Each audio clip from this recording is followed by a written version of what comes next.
Hello दोस्तों, आज एक नया चैप्टर स्टार्ट करते हैं 11th का, जिसका नाम है काइनेटिक थ्योरी ऑफ गैसेस। इसके न्यूमेरिकल भी बेहद इंपॉर्टेंट है, बड़ा इंटरेस्टिंग चैप्टर है और मार्क्स स्कोरिंग चैप्टर है। और इसके अंदर ऐसा भी है कि आपको बहुत सारे क्वेश्चंस फॉर्मूला बेस्ड मिल जाएंगे, लेकिन बहुत सारे क्वेश्चंस के अंदर आपको दिमाग लगाना पड़ेगा, सोचना पड़ेगा। तो इंटरेस्टिंग भी है, मजा भी आएगा और थोड़ा सा पुराना भी लगेगा। आपको लगेगा कि आपने कभी ना कभी इसको पढ़ा हुआ है थोड़ा बहुत।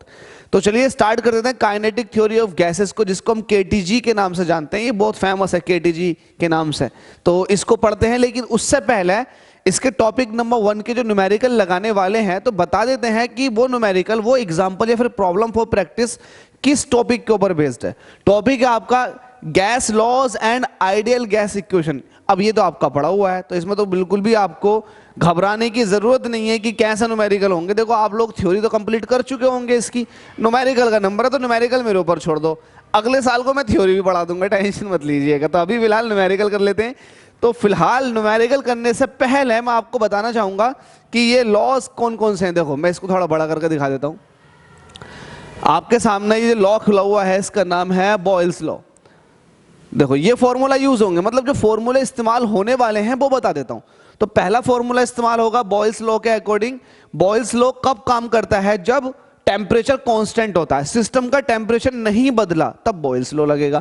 देखें आप, बॉयल्स लॉ तब लगता है जब कांस्टेंट टेम्परेचर हो, मतलब टेम्परेचर नहीं बदला। और जब टेम्परेचर नहीं बदला, तब P और V इन दोनों का प्रोडक्ट जो होता है वो हमेशा कांस्टेंट होता है, मतलब PV is equal to constant. ये आपने पढ़ रखा होगा, PV is equal to constant. तो आप इसकी मदद से आप कह सकते हैं P1 V1 is equal to P2 V2। तो देखो, जो चीज कांस्टेंट होगी वो फॉर्मूले के अंदर नहीं होगी। जैसे कि टेम्परेचर कांस्टेंट है, तो टेम्परेचर कांस्टेंट है, फिर टेम्परेचर नहीं होगा। तो इसका मतलब प्रेशर और वॉल्यूम के बीच में रिलेशनशिप बताया था बॉयल्स ने। It means PV is equal to है constant, P1 V1 is equal to P2 V2। Similarly Charles law है।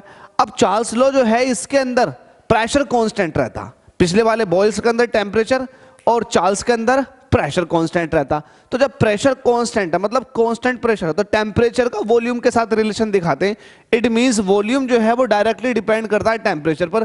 जैसे जैसे टेम्परेचर बढ़ाते चले जाओगे, वैसे वैसे वॉल्यूम इंक्रीज होता चला जाएगा। अगर मैं इसकी थ्योरी पढ़ाता तो आपको रटा देता, आपको प्रैक्टिकल एग्जाम्पल दिखा दिखा कर आपको याद करा देता। हालांकि जहां से आपने पढ़ा होगा, जिस टीचर की मदद से आपने ये सीखा होगा, उसने बता दिया होगा, जहां तक उससे क्लियर करवाया गया होगा। तो फिलहाल चार्ल्स लॉ के अंदर आपको पता है, चार्ल्स लॉ के अंदर प्रेशर कांस्टेंट रहेगा। मैं इसमें आपको एक ट्रिक बताऊंगा कि आपको कैसे याद रखना है कि चार्ल्स लॉ के अंदर प्रेशर कांस्टेंट रहेगा, बॉयल्स लॉ के अंदर टेम्परेचर कांस्टेंट रहेगा। तो इसकी एक छोटी सी ट्रिक बनाई है मैंने, मैं आपको बताऊंगा। फिलहाल आप याद कर ले, चार्ल्स लॉ के अंदर प्रेशर कांस्टेंट रहता, तब वॉल्यूम जो है वो टेम्परेचर पे डिपेंड करता है। इट मींस जैसे जैसे सिस्टम का टेम्परेचर बढ़ता चला जाएगा, तो सिस्टम का वॉल्यूम भी बढ़ता चला जाएगा। इसकी मदद से आप यहाँ इसकी मदद से T को नीचे ले आओगे, मतलब V1 upon T1 is equal to हो जाएगा V2 अपॉन T2, जिसको आपने एक नए फॉर्मेट में दिखा दिया कि V2 upon V1 is equal to T2 upon T1। देखो, आप V2 के नीचे T2 ले आओ, तो V2 upon T2 is equal to V1 upon T1। बात वही है, ध्यान रखना इस चीज का। तीसरा आपके सामने आता है गैलो-सेक लॉ। जब भी गैलो-सेक लॉ आ जाए, तो इसका ना वॉल्यूम कांस्टेंट रहता। तो पहचान रखना आपको, वॉल्यूम कांस्टेंट रहता। जब वॉल्यूम कांस्टेंट रहेगा, तब टेम्परेचर का प्रेशर के साथ रिलेशनशिप आएगा। मतलब प्रेशर जो है वो टेम्परेचर पर डिपेंड करता है। इसका मतलब ये हुआ, जैसे जैसे आप टेम्परेचर बढ़ाते चले जाओगे, वैसे वैसे सिस्टम का प्रेशर भी इंक्रीज होता चला जाएगा। सिमिलरली इसका भी रिलेशन ऐसे निकालोगे, P2 upon P1 is equal to T2 upon T1। मैं तो direct P1 upon P2 is equal to T1 upon T2 के हिसाब से आप निकाल दोगे, बड़ा आराम से निकाल दोगे। बस ये पता होना चाहिए। अगर आपको ये पता है तो आप सब निकाल दोगे। इसके बाद आता है perfect gas equation. PV is equal to nRT, जहां पर P pressure, V volume, N जो है वो गैस के मोल है, और R जो है ये गैस कांस्टेंट है, और T जो है वो टेम्परेचर है केल्विन के अंदर। ध्यान रखना, इसकी मदद से आपने P1 upon T1 is equal to P2 upon T2 कह दिया, लेकिन तब कहा जब आपने 1 मोल गैस का इस्तेमाल किया। ठीक है, यहां पर बोल्ट्जमान कांस्टेंट, ओहो हो, सही हो जाए यार, वो घूम रहा है। एक आता बोल्ट्जमान कांस्टेंट KB, जिसको कहते हैं R अपॉन N होता। इसको देख लेंगे। बोल्ट्जमान कांस्टेंट की वैल्यू भी होती है 1.38 इंटू 10⁻⁻23 जूल पर मोलिक्यूल पर केल्विन। इसी तरीके से गैस कांस्टेंट की वैल्यू होती है 8.31 जूल पर मोल पर केल्विन। याद रखना, ये वैल्यू को याद रखना। बोल्ट्जमान की तो कम यूज होती है, लेकिन गैस कांस्टेंट की बहुत ज्यादा होती है, 8.31 जूल पर मोल पर केल्विन। ठीक है, जूल पर मोल पर केल्विन। ये वाले सारे फॉर्मूले याद हो गए। अब मैं आपको ट्रिक बताता हूँ, इसको थोड़ा छोटा छोटा कर देता हूँ ताकि आप लोग अब समझ लें। ये तो समझ चुके हैं आप।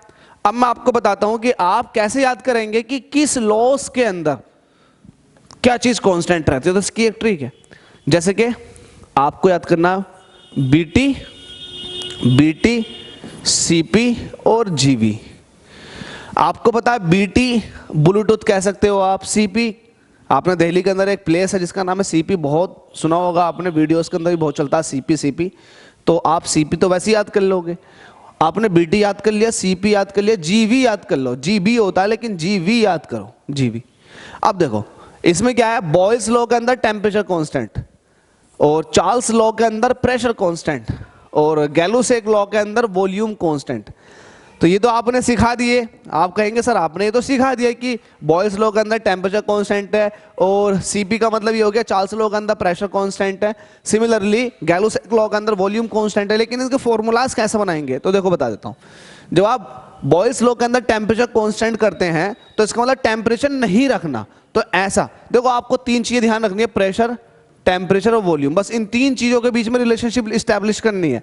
अब देखो पहले वाले में हो गया कि भाई टेम्परेचर कांस्टेंट है, तो टेम्परेचर को हटा दो तो क्या बचा, प्रेशर बचा और वॉल्यूम बचा। तो पहले वाले में PV is equal to constant, ठीक है भाई। अब देखो दूसरा वाला, चार्ल्स लॉ के अंदर प्रेशर कांस्टेंट है, तब चार्ल्स लॉ चलेगा, मैं लिख देता हूं पी सी वी, इसको सही कर दिखाओ, प्रेशर, टेम्परेचर, वॉल्यूम ऐसे दिखा दो। चार्ल्स लॉ के अंदर प्रेशर कांस्टेंट रखना, तो प्रेशर आपको हटा देना, तो अब यहाँ टेम्परेचर और वॉल्यूम बचा। तो इसका मतलब वॉल्यूम जो है वो टेम्परेचर पे डिपेंड करता है, इट मींस वॉल्यूम जो है वो डायरेक्टली प्रोपोर्शनल है टेम्परेचर के, ठीक है। ये वाली बात ध्यान हो गई। इसके बाद गैलुसेक लॉ के अंदर, तो पी प्रेशर, टेम्परेचर, वॉल्यूम फिर से बना लो। गैलुसेक लॉ के अंदर क्या रहता है, वॉल्यूम कांस्टेंट है, तो वॉल्यूम को हटा दो, अब प्रेशर और टेम्परेचर बचा। इट मींस प्रेशर जो है वो टेम्परेचर के सीधे सीधे प्रोपोर्शनल। बस इनके बीच में एस्टैब्लिश करनी है आपको रिलेशनशिप, हमेशा इसी तरीके से। कोई दिक्कत है क्या, कोई दिक्कत नहीं है। तो इस तरह से आप ये रूल्स याद कर लेंगे। और आइडियल गैस इक्वेशन तो आपको पता है, पीवी इज इक्वल टू क्या होता है, एनआरटी। तो ये तो आपको बहुत अच्छे से पता होनी चाहिए। तो ये सब पुराने फॉर्मूलाज हैं, तो आप इनमें बिल्कुल ऐसा घबराने की जरूरत नहीं है कि कैसा करना पड़ेगा, क्या होगा। तो चलिए पहले एग्जाम्पल को लगा लेते हैं और देखते हैं कि आपको किस तरह से इन फॉर्मूलाज को इस्तेमाल करके ये क्वेश्चन लगाना। तो एग्जाम्पल नंबर 1 आपकी आंखों के सामने है। हमसे कह रहा है a narrow uniform glass tube, एक नैरो है और यूनिफॉर्म ग्लास ट्यूब है जिसका 80 सेंटीमीटर लंबाई दे रखी है। तो आपके पास एक ट्यूब है जिसकी 80 सेंटीमीटर लंबाई है, तो आपने ट्यूब बना ली। इसकी लेंथ कितनी है, 80 सेंटीमीटर, ठीक है, कोई दिक्कत नहीं है। यहां से यहां तक आपने 80 सेंटीमीटर बना लिया। आगे क्या कह रखा, and open at both ends, दोनों ही एंड से ओपन है, बिल्कुल ओपन है, पहला फिगर, ठीक है। आगे क्या कह रखा, जो दोनों तरफ से बिल्कुल खुली हुई है, इसको आधा डुबोया गया है मरकरी के अंदर। ओहो हो, तो अब आप एक काम करें, मरकरी का आप एक जार बना लें। मरकरी के जार के अंदर, ये मरकरी का जार है, आपने इसके अंदर क्या है, इसको डुबो दिया, आपने आधा डुबो दिया। तो कुछ ऐसा बनाओ कि आधा लगे। ये आपने इस ट्यूब को आधा डुबो दिया, ठीक है। जब आधा डुबोया गया तो इसका मतलब ये हुआ कि अब ये 40 सेंटीमीटर तो ऊपर है और 40 सेंटीमीटर ही ये अब क्या है, नीचे की तरफ को है, बिल्कुल ठीक है। डुबोने के बाद इसने कहा है then the top of the tube is closed and is taken out mercury. मतलब अब आपने इसके ऊपर हाथ रखा, इसको बंद कर दिया, बंद करने के बाद में इसे मरकरी के अंदर से निकाला गया। अब जाहिर सी बात है, जब ये ओपन थी तो इस पर एक एटमॉस्फेरिक प्रेशर लग रहा था, लेकिन आपने क्या किया, इसको बंद कर दिया। जब बंद कर दिया तो अब ऊपर से तो कोई प्रेशर नहीं लगेगा, तो कुछ मरकरी इस कॉलम के अंदर रुक जानी चाहिए। तो ऐसा ही हुआ कि कुछ मरकरी रुक गई। इसमें लिखा हुआ है a column of mercury 22 centimetre long इसके अंदर रह गया। तो आप दिखाएंगे कि ओ हो मरकरी का कॉलम इसके अंदर रह गया। तो ये आपने ट्यूब दिखाई निकाल के बाहर को, और इसको आपने यहां से ढक दिया था, आपने अपने अंगूठे की मदद से ढक दिया था। तो यहां 22 सेंटीमीटर तक मरकरी रह गई, 22 सेंटीमीटर तक, ये 22 सेंटीमीटर तक मरकरी रह गई। पूरी ट्यूब की लेंथ आपको पता है 80 सेंटीमीटर है, 22 सेंटीमीटर तक मरकरी रह गई, तो मुझे एक बात बताएं कि ऊपर का जो एयर गैप है वो कितना बचा, ये बचा 58 सेंटीमीटर का। ठीक है, तो ये आपको इस तरह से क्वेश्चन में दे रखा है। एक बार क्वेश्चन को समझ लीजिएगा। आपके पास एक ट्यूब है, बिल्कुल आर पार इसमें दिख रहा है, फूंक मार कर देखिएगा आर पार है। अब आप क्या कर रहे हो, इसको मरकरी के अंदर डुबो दिया, आधा डुबो दिया। डुबोने के बाद आपने इसके ऊपर इस तरह से हाथ रख दिया, मतलब आपने अंगूठे से इसको बंद कर दिया ऊपर को। अब इसे मरकरी के अंदर से निकाला तो इसके अंदर कुछ मरकरी रह गई, वो दिखाया। अभी तक सब कुछ क्लियर है। तो हमसे क्या कह रहा, हमसे कह रहा है what is the atmospheric pressure. तो आपसे एटमॉस्फेरिक प्रेशर पूछना चाह रहा है कि बताओ एटमॉस्फेरिक प्रेशर कितना है। तो ठीक है, हम बता देंगे एटमॉस्फेरिक प्रेशर। अब यहां पर दो कंडीशन है। पहली कंडीशन तो ये है, इसको बनाओ फर्स्ट, और ये दूसरी कंडीशन ये है। तो यहां पर आपको दो डायग्राम दिखाई देंगे काम के।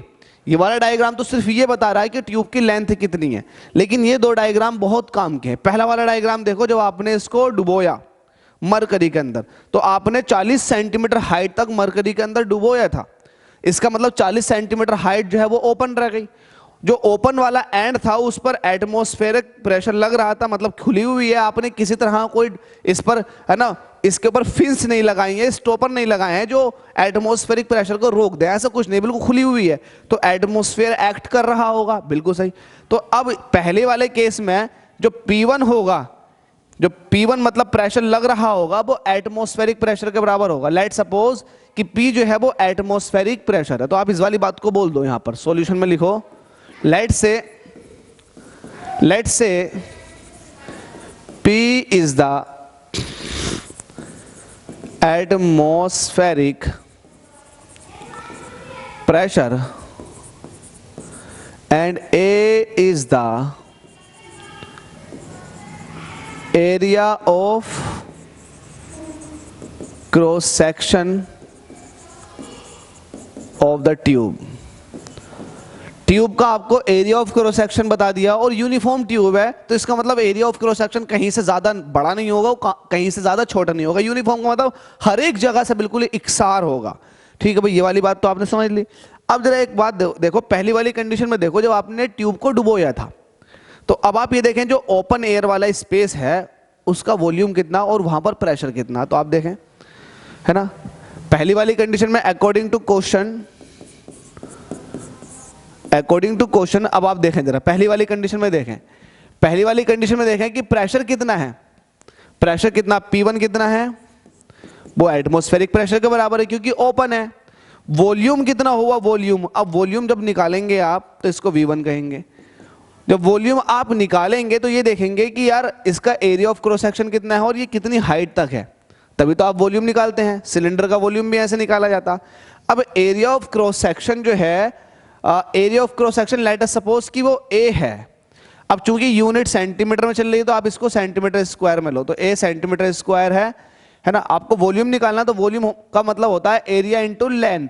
अब एरिया तो A है इसका, यहां भी दिखा सकते हैं, इसका जो एरिया ऑफ क्रॉस सेक्शन है वो A है, लेकिन ये एरिया ऑफ क्रॉस सेक्शन कितनी हाइट तक है, 40 सेंटीमीटर तक। तो 40 से मल्टीप्लाई कर दो तो आपके पास ये हो गया 40A, और वॉल्यूम में मतलब सेंटीमीटर क्यूब हो चुका। तो आपके पास पहला वाला वॉल्यूम है, पहला वाला प्रेशर था। अब आपने क्या किया, इसको डुबोने के बाद इसके ऊपर वाले एंड पर जो ओपन था उस पर आपने अपना अंगूठा रख दिया और उसको फिर बाहर निकाला।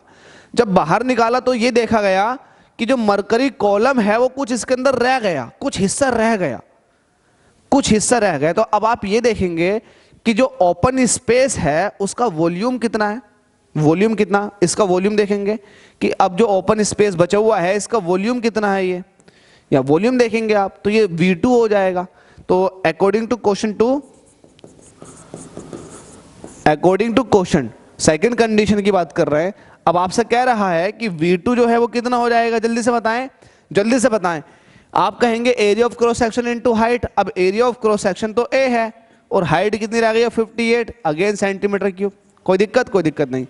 अब दूसरे वाले प्रेशर की बात कर लेते हैं, P2 की बात कर लेते हैं। प्रेशर कितना होगा इसके अंदर। अब मैं एक बात आपसे पूछना चाहूंगा कि अगर ऐसा मान लो कि जब आपने अंगूठा रखने के बाद उसको बाहर निकाला था, ऐसा मान लो कि बिल्कुल भी इसके अंदर मरकरी नहीं थी, ऐसे मान के चलो, एक बार सोचो कि बिल्कुल मरकरी नहीं चढ़ी, तो इसका मतलब क्या हुआ? इसका मतलब ये हुआ कि ये खुला हुआ रह गया।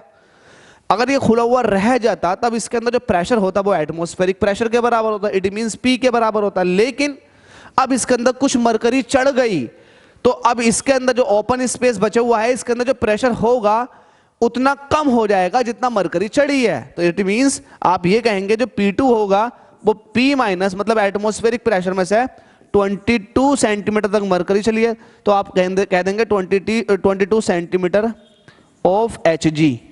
तो ये आपके पास आ जाएगा P2, मतलब एक नया प्रेशर। अब इस लिक्विड मरकरी कॉलम और पूरी ट्यूब के अंदर की बात चल रही है, तो ये नया प्रेशर आ जाएगा। अब देखो इस पूरे ही कंडीशन में देखो क्या टेम्परेचर का जिक्र किया गया, क्या टेम्परेचर इंक्रीज हुआ है? टेम्परेचर इंक्रीज हो ही नहीं सकता, आपने सिर्फ डुबोया और बाहर निकाल दिया।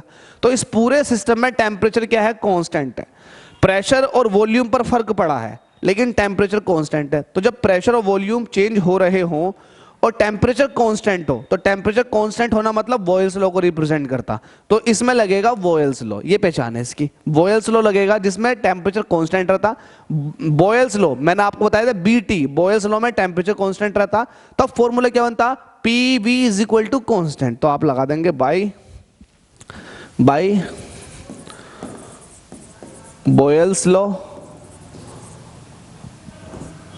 P1 V1 is equal to P2 V2। देखो ये तो था PV is equal to constant. अब पहला वाला प्रेशर जो था वो P था, पहला वाला वॉल्यूम जो था वो कितना था? जल्दी से बताएं, 40A। बाद वाला प्रेशर कितना हो गया? P minus 22 centimetre of Hg।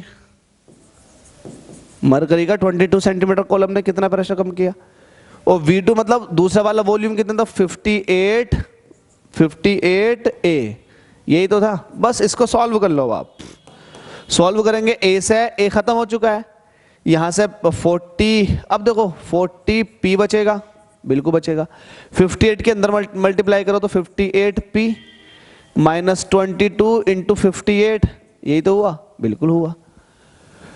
लेकिन हाँ बिल्कुल 22 इंटू 58। अब इसको सॉल्व कर लो। सॉल्व करने के बाद आप चाहें तो मैं डायरेक्ट वैल्यू रख सकता हूं, वरना आप इसको सॉल्व करेंगे तो सॉल्व करने के बाद क्या आ जाएगा? इस निगेटिव वैल्यू को उधर को ले आओ, पॉजिटिव हो जाएगी। 22 इंटू 58 ये ऐसा हो जाएगा, 58 ये 40 उधर चला जाएगा माइनस में, तो ये हो जाएगा 58P माइनस 40P। इसको सॉल्व करते हैं, 22 इंटू 58। अभी कुछ ऐसे सॉल्व नहीं करेंगे। अब देखो 58 में से 40 निकालेंगे तो कितने बचेंगे? जल्दी से बताओ। ये बचेंगे 18P। अब देखो 18 से कुछ कट रहा है क्या? नहीं, 2 से कट रहा, तो 2 से 9 बार चला जाएगा। 2 से काटेंगे, 2 दूनी 4 और 2 9 18, 29 बार चला जाएगा। कुछ और कट रहा है क्या? नहीं कट रहा, तो ये 22 इंटू 29 और 9 डिवाइड में आ जाएगा, ये P की वैल्यू आ जाएगी। इसको सॉल्व कर लेते हैं। 22 की 29 के साथ मल्टीप्लाई करो, 9 टू द 18 का 8 कैरी 1, 9 टू द 18 और 19 रह जाएगा ये, और ये हो जाएगा 4 और 4, ये हो गया 8, 9 4 13 का 3 कैरी 1, 4 और 1 5 और 1 6, 638 को 9 से डिवाइड करना, तो 9 7 63, 9 चौक 36, 9 5 9 छक्का 54, 9 7 63, ऐसे चला जाएगा। कुछ नहीं बचा, उतार लिया 8, नहीं जा रहा, बढ़ा दिया 0, लगा दिया पॉइंट, फिर बढ़ा दिया 0, तो कितना हो जाएगा? 9 छक्का 54, 9 7 63, 9 8 72, 9 8 72, तो 70.8 आ रहा वैल्यू, 70.8 बिल्कुल सही। तो P की वैल्यू कितनी आ गई? 70.8। आगे को चलेगी तो 70 पॉइंट समथिंग, तो ये आपके पास वैल्यू आ जाएगी P की। अब ये P की वैल्यू आपने किस तरह से निकाली है? क्या इसका यूनिट होगा? क्योंकि आप जो प्रेशर लेकर चल रहे हो वो सेंटीमीटर में लेकर चल रहे हो मरकरी के, तो ये P जो हो जाएगा ये आ जाएगा सेंटीमीटर में। आई होप समझ में आ गया होगा। तो आपसे यही पूछा गया था इस क्वेश्चन के अंदर कि बताओ प्रेशर कितना था, एटमॉस्फेरिक प्रेशर, तो ये हो जाएगा 70 पॉइंट समथिंग, मतलब 70.89 या 70.9 सेंटीमीटर। अभी किसके भाई? कॉलम में, मरकरी कॉलम में। बस इतना सा था। तो क्वेश्चन समझो, फॉर्मूला समझो, जितने भी मैंने इसमें बताए हैं। अगर आपने फॉर्मूलाज पे ध्यान दे लिया तो आप क्वेश्चन लगा देंगे। धन्यवाद।